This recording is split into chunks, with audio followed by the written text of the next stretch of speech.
இரண்டாம் பாடத்தில் உள்ள முக்கியமான இரு மதிப்பெண் வினாக்களை இந்த வீடியோவில் பார்க்கலாம். வரலாறு பாடம் 2, இரு உலகப் போர்களுக்கு இடையில் உலகம். கேள்வி 1.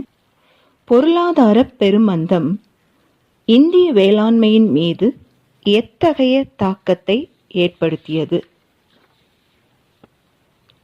வேளாண் உற்பத்தி பொருட்களின் விலை பாதியாக குறைந்தது.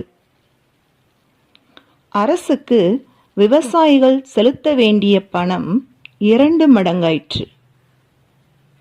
இந்திய விவசாயிகளும் உற்பத்தியாளர்களும் உயிர் பிழைப்பதற்காக தங்களிடம் இருந்த வெள்ளி, தங்கம் ஆகியவற்றை விற்கும் நிலை ஏற்பட்டது. டாலர் ஏகாதிபத்தியம் தெளிவுபட விளக்குக. டாலர் ஏகாதிபத்தியம் என்பது தொலைதூர நாடுகளுக்கும் பொருளாதார உதவி செய்வதன் மூலம் அவற்றின் மீது ஆதிக்கம் செலுத்தவும் தக்க வைத்துக் கொள்ளவும் அமெரிக்கா பின்பற்றிய கொள்கையை குறிக்கிறது. அடுத்த வீடியோவில் நாம் 3வது பாடத்திற்கான வினாக்களை பார்க்கலாம். அதுவரை இந்த வினாக்களை பயிற்சி செய்கிறீங்களா? நன்றி.